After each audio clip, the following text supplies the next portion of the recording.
Naquela manhã, no 58º dia de guerra, o USS Abraham Lincoln e o USS George H.W. Bush navegavam em trânsito, não em formação, não com as suas geometrias defensivas alinhadas, não com as telas de destroyers sobrepostas, não com as patrulhas aéreas de combate cobrindo os sectores uns dos outros. Em trânsito, deslocando-se entre posições. O Abraham Lincoln avançava 17 milhas náuticas para nordeste, a fim de estabelecer um novo ponto de ancoragem para a aplicação do bloqueio. O George H.W. Bush deslocava-se 14 milhas náuticas para sudoeste para ocupar a posição anterior do Lincoln. Dois porta-aviões movendo-se em direções opostas em simultâneo. Dois porta-aviões cujas telas de destroyers estavam temporariamente orientadas para os seus destinos e não um para o outro.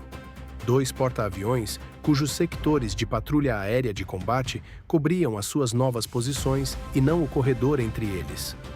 O corredor entre eles.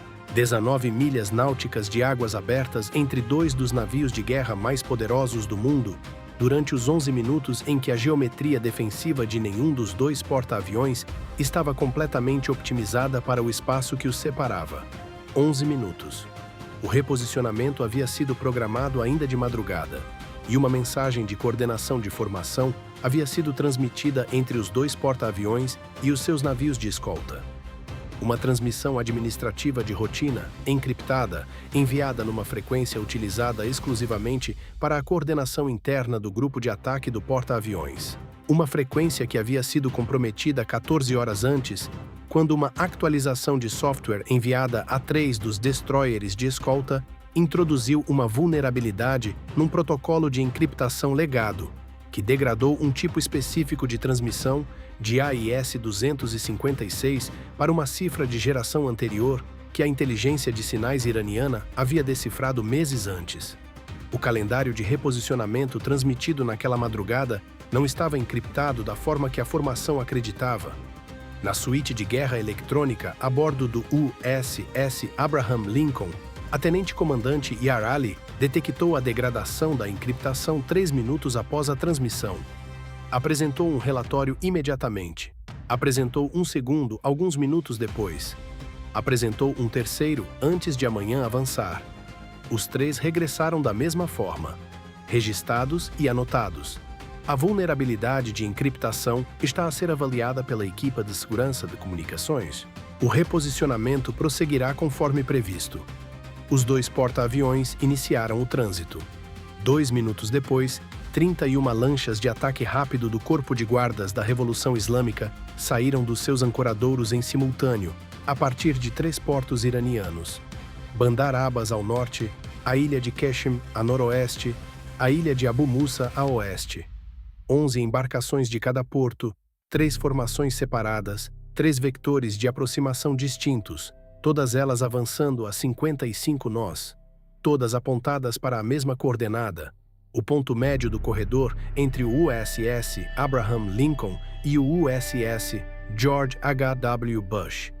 A coordenada que o calendário de reposicionamento havia revelado ao inimigo que ambos os porta-aviões estariam a atravessar ao mesmo tempo, não visando um único porta-aviões, mas sim o momento preciso em que os 2 estariam mais próximos um do outro e mais distantes das suas respectivas formações defensivas. O ataque de enxame do CGRI, mais precisamente cronometrado de toda a guerra, construído em torno de um calendário que deveria estar encriptado e não estava, e que o Irão havia estado a ler durante 14 horas. Em apenas 8 minutos e 14 segundos, tudo no Estreito de Hormuz haveria de mudar. Para compreender o que o Irão construiu naquela manhã, é necessário entender como o corredor entre 2 porta-aviões em trânsito se apresenta do ponto de vista do targeting, porque 2 porta-aviões a reposicionar-se não equivale a 2 porta-aviões em plena força defensiva. São 2 porta-aviões com as suas telas de destroyers orientadas para os seus destinos. O USS Farragut e o USS Forrest Sherman escoltavam o George H.W. Bush para sudoeste.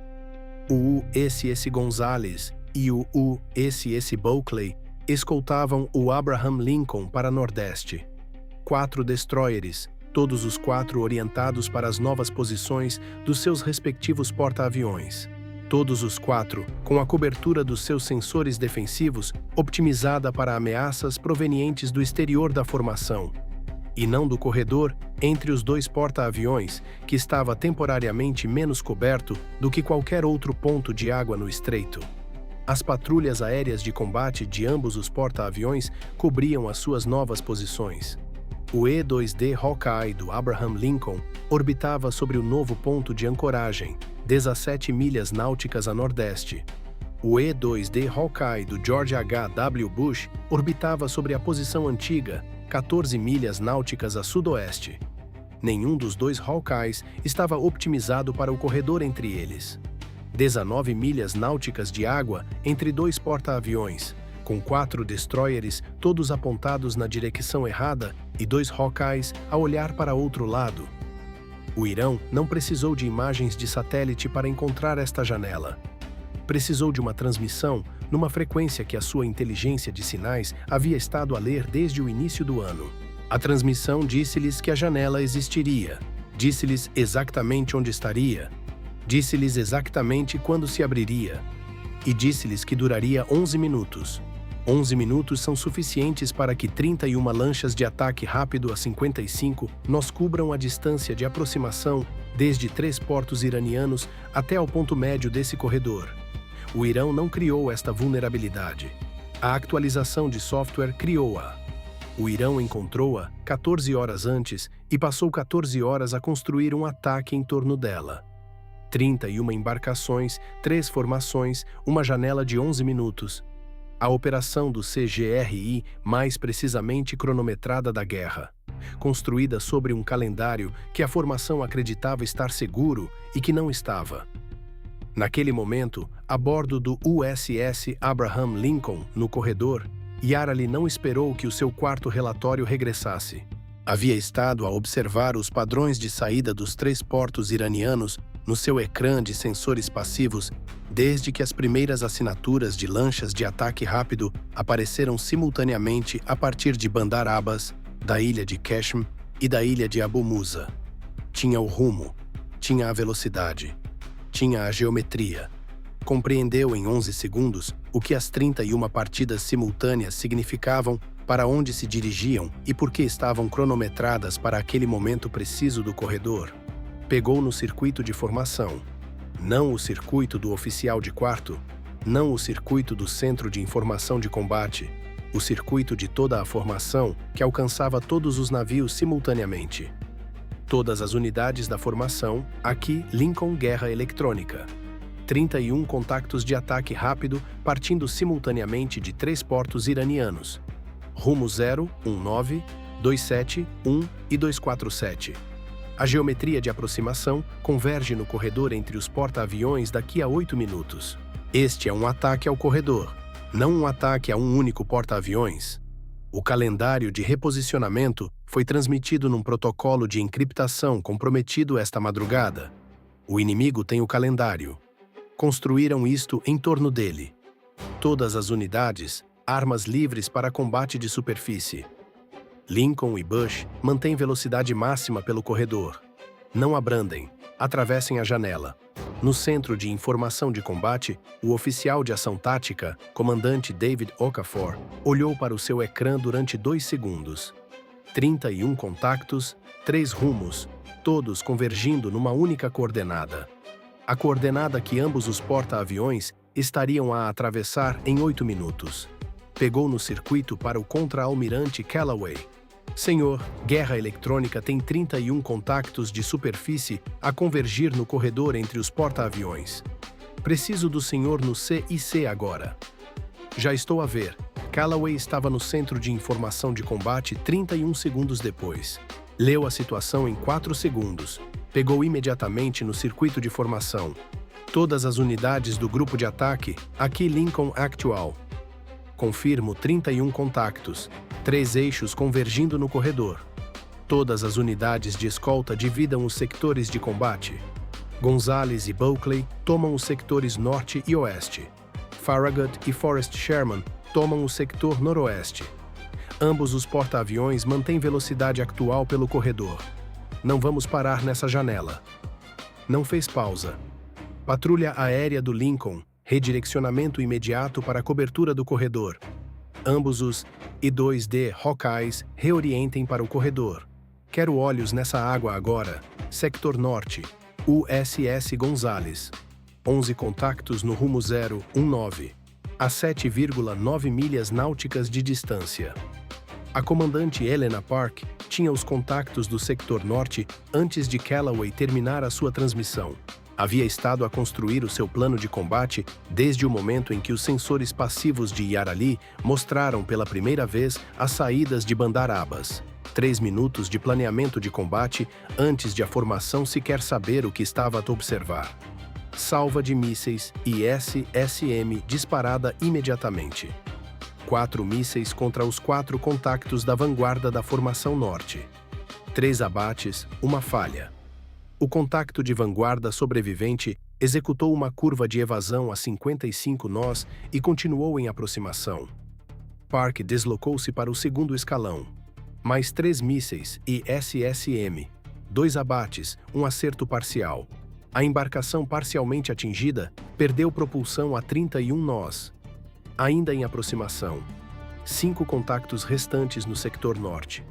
Todos ainda em movimento. Canhão MK-45 ativado. Primeiro projétil, impacto, paragem. Segundo projétil, impacto, paragem. Terceiro projétil, falha. O estado do mar era mais agitado do que a solução de controle de fogo havia assumido. Quarto projétil, impacto, paragem. 3 abates a canhão em 28 segundos. 2 contactos restantes no sector norte. Ambos dentro de 4,1 milhas náuticas. Ambos a 55 nós. 3 minutos e 44 segundos do ponto médio do corredor. O USS Bulkley tomou o sector oeste em simultâneo. A comandante Helena Webb tinha 11 contatos no rumo 271.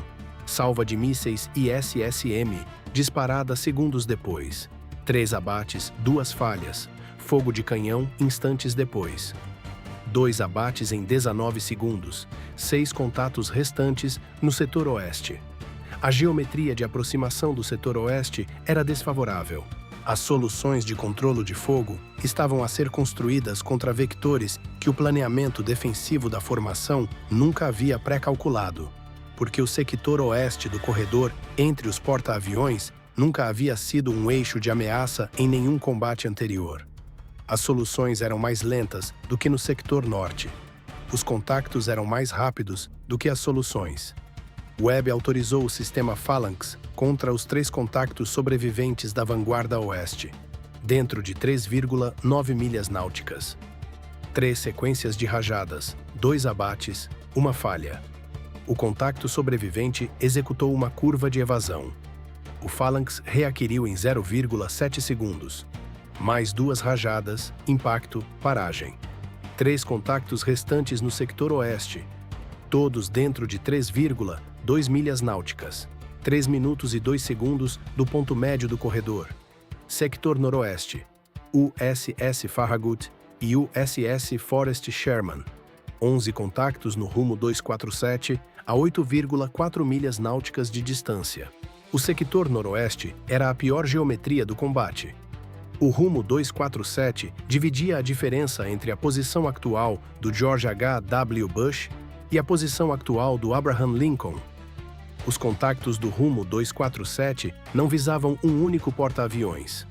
Visavam o ponto médio do corredor, onde ambos os porta-aviões estariam simultaneamente. Os 2 destroyers a escoltar o George H.W. Bush estavam a 6,1 milhas náuticas dos contactos noroeste, mais próximos do que qualquer outro ativo defensivo do vector de aproximação mais perigoso. O USS Farragut tomou a liderança. Salva de mísseis ESSM disparada de imediato. 4 mísseis, 3 abates, uma falha. O USS Forrest Sherman apoiou com 2 mísseis ISSM adicionais contra o contacto sobrevivente e o escalão seguinte. Mais 2 abates, 4 contactos restantes no sector noroeste. Fogo de canhão de ambos os destroyers em simultâneo. O MK-45 do Farragut tomou os dois contactos da vanguarda. O MK-45 do Forrest Sherman tomou os dois da retaguarda. 3 abates em 33 segundos de fogo coordenado. Um contacto restante no sector noroeste, dentro de 3,8 milhas náuticas a 55 nós, 3 minutos e 26 segundos do ponto médio do corredor. Os sistemas Phalanx de ambos os destroyers ativaram-se simultaneamente sobre o contacto sobrevivente. O Farragut disparou primeiro. 3 rajadas. As 2 primeiras falharam. O contacto executava curvas de evasão contínuas a 55 nós. A terceira rajada encontrou o sistema de direção. O contacto perdeu o controle direcional. Continuou a mover-se a 55 nós, mas em círculo. Já não perseguia o ponto médio do corredor. Rodava em círculos a 2,9 milhas náuticas do porta-aviões mais próximo, deixando um rasto de fumo. O sector noroeste estava efetivamente limpo. 6 minutos para o ponto médio do corredor. Park olhou para o ecrã do sector norte. 2 contactos restantes dentro de 3,1 milhas náuticas, ambos a 55 nós, 2 minutos e 50 segundos do ponto médio. O inventário de mísseis ESSM estava a esgotar-se. A taxa de combate no sector norte havia sido mais elevada do que o projetado, porque o estado do mar estava a degradar a precisão do fogo de canhão. Tinha munição suficiente para mais uma salva. Disparou. 2 mísseis, 2 contactos. 1 abate, 1 falha. Um contacto restante no sector norte, dentro de 2,4 milhas náuticas, a 55 nós, 2 minutos e 36 segundos. O MK-45 estava a fazer o segmento. Primeiro projétil, falha. Segundo projétil, falha. Terceiro projétil, impacto. O contacto perdeu propulsão. Avançava lentamente a 12 nós, deixando um rasto de fogo e fumo. A 12 nós, a partir de 2,1 milhas náuticas, eram 11 minutos para o ponto médio do corredor. O corredor estaria livre de ambos os porta-aviões em 4 minutos. O contacto à deriva não chegaria ao ponto médio antes de os 2 porta-aviões o terem atravessado. Sector norte contido. Webb olhou para o ecrã do sector oeste. 3 contactos ainda dentro de 2,8 milhas náuticas, todos a 55 nós, 2 minutos e 31 segundos do ponto médio. Tinha mísseis. ESSM. Disparou. 3 mísseis, 3 contactos, 2 abates, 1 falha. O contacto oeste sobrevivente estava dentro de 1,9 milhas náuticas. 2 minutos e 3 segundos. O Phalanx ativou-se sobre o contacto oeste sobrevivente. Distância: 1,7 milhas náuticas. 4 sequências de rajadas. As 3 primeiras falharam. O contacto executava manobras de evasão a taxa máxima a 55 nós, a curta distância. A 4ª rajada encontrou a secção do motor a 0,9 milhas náuticas. O contacto parou no meio da água. Sector oeste limpo. No ponto médio do corredor, o USS Abraham Lincoln e o USS George H.W. Bush cruzaram-se um com o outro, ambos à velocidade máxima, ambos em plena operacionalidade. 19 milhas náuticas de águas abertas que o Irão havia calculado que ambos os porta-aviões estariam a ocupar ao mesmo tempo. Os porta-aviões limparam o ponto médio 2 minutos e 16 segundos antes de a geometria do ataque convergir nessa coordenada. A decisão de manter a velocidade máxima pelo corredor, em vez de abrandar ou parar, comprou 2 minutos e 16 segundos de margem. A decisão de Callaway de manter a velocidade e atravessar a janela, em vez de manter posição e combater a partir de uma postura estática. 2 minutos e 16 segundos. A diferença entre ambos os porta-aviões limparem a janela e ambos os porta-aviões estarem na janela. Quando as lanchas de ataque rápido sobreviventes chegaram ao ponto médio do corredor, 4 embarcações sobreviventes de 3 sectores diferentes convergiram na coordenada. A coordenada onde ambos os porta-aviões deveriam estar. A coordenada que o calendário de reposicionamento havia dito ao Irão que ambos os porta-aviões estariam a atravessar simultaneamente. Ambos os porta-aviões não estavam lá. A coordenada era oceano vazio. 4 lanchas de ataque rápido, a 55 nós, a chegar a uma coordenada que continha nada mais do que águas abertas. Mantiveram posição durante 11 segundos. Depois viraram a norte, em direção às águas costeiras iranianas. Em fuga, não em combate. O corredor estava limpo. 31 lanchas de ataque rápido do CGRI. 27 destruídas ou imobilizadas, 4 em fuga para norte. Nenhuma chegou a qualquer dos porta-aviões. O corredor entre os porta-aviões, em torno do qual o Irão havia construído um ataque durante 14 horas, estava vazio. Ambos os porta-aviões tinham passado. Ambas as posições de bloqueio estavam estabelecidas. O reposicionamento estava completo. No centro de informação de combate, Callaway olhou para o seu ecrã tático durante 7 segundos. 31 contactos no início do ataque. 4 contactos a fugir para norte, 8 minutos e 14 segundos depois. 4 destroyers a combater 3 combates simultâneos, enquanto ambos os porta-aviões mantinham velocidade máxima pela janela mais exposta de todo o trânsito. Pegou no circuito para Yarali. Tenente Comandante Yarali, a sua transmissão no circuito de formação esta manhã. Diga-me o que tinha. Yarali olhou para o seu ecrã. A vulnerabilidade de encriptação que havia identificado 3 minutos após a transmissão comprometida. Os 3 relatórios que regressaram, registados e anotados. As 3 saídas simultâneas dos portos que lhe disseram em 11 segundos o que significavam, para onde se dirigiam e por que estavam cronometradas para aquele momento preciso. Senhor, o calendário de reposicionamento transmitido esta madrugada foi enviado num protocolo de encriptação comprometido. A ES-256, degradado para uma cifra de geração anterior pela atualização de software em 3 destroyers de escolta. Identifiquei a degradação 3 minutos após a transmissão e apresentei 3 relatórios. Os 3 regressaram registados e anotados. Continuei a observar porque o conteúdo da transmissão incluía a coordenada do ponto médio do corredor e o cronograma do ataque, e compreendi que se a inteligência de sinais iraniana havia estado a ler essa cifra desde o início do ano, eles tinham o calendário. Quando vi 31 saídas simultâneas de 3 portos, cronometradas para chegar ao ponto médio do corredor, no momento exato que o calendário especificava, transmiti diretamente no circuito de formação. Não havia tempo para mais um relatório. Callaway ficou em silêncio durante 6 segundos. Os seus 3 relatórios foram registados e anotados. Sim, senhor. Os 3. Ele não respondeu a isso por um momento. Um momento que continha 14 horas de uma transmissão comprometida, sentada nas bases de dados da inteligência de sinais iraniana, e 3 relatórios sentados numa fila de espera, registada e anotada, e uma tenente-comandante a observar padrões de saída de portos e a compreender em 11 segundos o que 31 saídas simultâneas significavam. Pegou no circuito de segurança de comunicações. Depois pegou no circuito de autorização de ataque. A atualização de software, que havia introduzido a vulnerabilidade de encriptação, havia sido enviada a 3 destroyers de escolta a partir de um servidor do Centro de Guerra de Informação Naval nas primeiras horas da manhã. O registro de acessos do servidor mostrava uma atualização automatizada de rotina. O pacote de atualização havia sido modificado. A modificação consistia em 14 caracteres.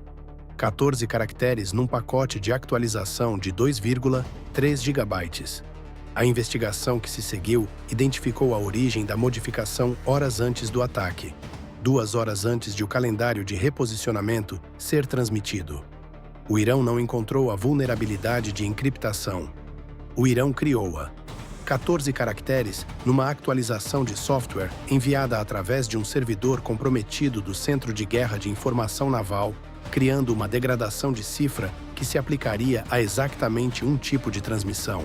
O tipo de transmissão utilizado para mensagens de coordenação de formação do grupo de ataque do porta-aviões.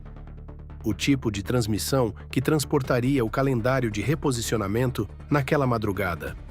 O Irão construiu a degradação de cifra antes de o reposicionamento estar sequer agendado, porque sabia que o reposicionamento estava a chegar. Porque 3 porta-aviões, numa formação de bloqueio, requerem reposicionamento constante para manter a cobertura. Porque uma atualização de software enviada de madrugada a 3 destroyers de escolta seria registrada como rotineira e não seria investigada até depois do ataque. Foi concebida para ser exatamente isso. 14 caracteres, um tipo de transmissão, uma janela de 11 minutos, 31 embarcações. O ataque mais precisamente engenheirado que o Irão havia tentado em 58 dias de guerra. Falhou não porque a cifra aguentou. A cifra não aguentou. Falhou porque uma tenente-comandante notou a degradação 3 minutos após a transmissão comprometida e apresentou 3 relatórios e continuou a observar os padrões de saída dos portos na mesma e transmitiu no circuito de formação naquela manhã. E porque um contra-almirante leu a situação em 4 segundos e compreendeu que a janela era o perigo e que a forma de atravessar o perigo é atravessá-lo, não contorná-lo. 2 decisões tomadas com 10 segundos de diferença uma da outra. A primeira por uma tenente-comandante cujos relatórios tinham regressado registrados e anotados. A segunda por um contra-almirante que compreendeu que parar dentro da janela era o único resultado pior do que atravessá-la depressa. O Irão passou 14 horas a engenhar uma vulnerabilidade no próprio sistema de comunicações da formação. Passou 11 minutos a ver ambos os porta-aviões limpar a janela em torno da qual havia construído o ataque. O corredor está vazio. Os porta-aviões passaram. O bloqueio mantém-se. E algures no Centro de Guerra de Informação Naval, uma equipa forense está a olhar para 14 caracteres num pacote de atualização de 2,3 GB, tentando compreender como algo tão pequeno construiu algo tão grande. 14 caracteres. O mesmo número de caracteres que o código de autenticação que Yarali utilizou para destruir dados de inteligência a bordo de um navio suspeito dias antes. O Irão compreende algo sobre a matemática da ação decisiva que 14 caracteres continua a provar. Que a menor intervenção precisa, no momento exato, muda tudo. No 58º dia de guerra, ambos os lados aprenderam a mesma lição de direções opostas. O Irão aprendeu-a a partir de 14 caracteres numa atualização de software que abriu uma janela que fechou 2 minutos e 16 segundos cedo demais. A América aprendeu-a a partir de 14 caracteres numa transmissão no circuito de formação enviada por uma tenente-comandante cujos 3 relatórios regressaram registrados e anotados, e que transmitiu na mesma, porque as 31 embarcações já estavam em movimento e registrados e anotados não os ia parar.